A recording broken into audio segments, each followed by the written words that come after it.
Oke, Assalamualaikum warahmatullahi wabarakatuh. Perkenalkan, nama saya Juan Marcel Wijaya dari kelas 12-2 absen 16. Oke, pada video kali ini saya akan menjelaskan mengenai bukti evolusi, yaitu organ tubuh sisa pada manusia. Nah, sebelum itu saya akan menjelaskan secara singkat apa itu evolusi.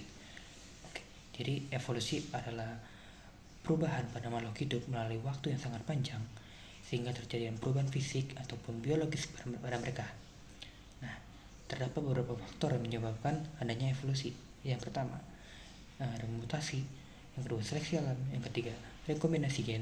Yang keempat, migrasi. Dan yang terakhir, genetic draw. Oke teman-teman, di materi evolusi ini terdapat perkembangan teori evolusi. Yang pertama yaitu adalah teori abiogenesis, di mana teori ini mengatakan kalau makhluk hidup berasal dari benda mati. Nah, teori ini dicoba oleh beberapa peneliti seperti Anthony dan John. Anthony mencoba kalau terdapat mikroorganisme kecil di dalam air hujan dan air kaldu. Nah, sehingga ia menyimpulkan kalau makhluk hidup berasal dari benda mati seperti air hujan.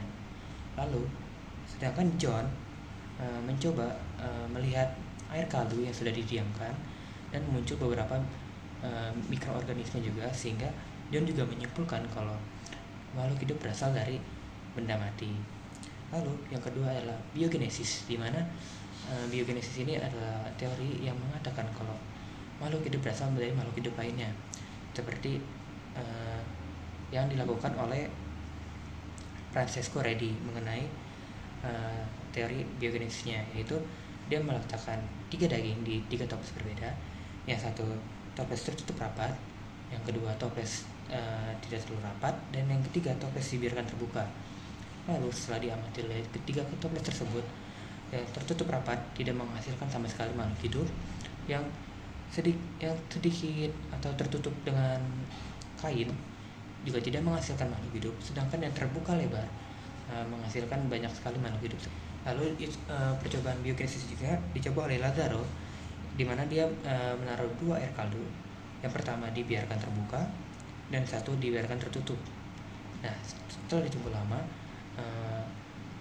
air kaldu tersebut yang dibiarkan terbuka banyak sekali mikroorganisme yang masuk, dan yang tertutup rapat tidak terjadi apa-apa atau tidak ada mikroorganisme, sehingga ia menyimpulkan kalau makhluk hidup berasal dari makhluk hidup lainnya. Lalu ada juga teori evolusi kimia, di mana teori ini mengatakan kalau makhluk hidup berasal dari senyawa-senyawa kimia yang ada.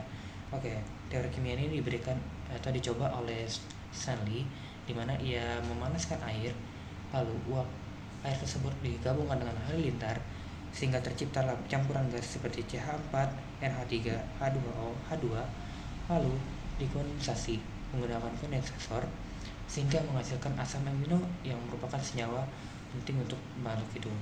Lalu kita bakal ngebahas apa itu organ tubuh sisa teman-teman pada manusia. Teman-teman tahu sih kalau tulang ekor pada pinggang kita biasa untuk menopang teman-teman untuk duduk itu merupakan bukti evolusi organ tubuh sisa pada manusia.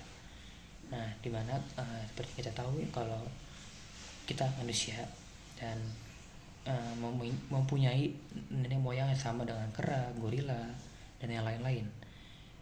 Dulu nenek moyang kita memiliki ekor, namun karena nenek moyang kita terlalu sering jarang menggunakan 2 kaki, ekornya pun semakin lama semakin mengecil sehingga menjadi organ tubuh sisa menjadi tulang punggur ekor sekalian. Itu teman-teman. Oke, selanjutnya adalah bukti evolusi. Yang kedua yaitu variasi individu, dimana kita bisa mengambil contoh untuk variasi individu, yaitu burung finch yang awalnya dia hanya satu spesies, namun ia menyebar ke beberapa daerah sehingga burung finch tersebut harus menyesuaikan dengan makanan mereka, sehingga terciptalah spesies baru yang menyesuaikan dengan tempat mereka untuk tinggal. Oke, mungkin sekian saja yang bisa saya sampaikan kali ini. Semoga informasi yang saya sampaikan ini dapat bermanfaat bagi teman-teman semua. Akhir kata saya ucapkan Terima kasih. Wassalamualaikum warahmatullahi wabarakatuh.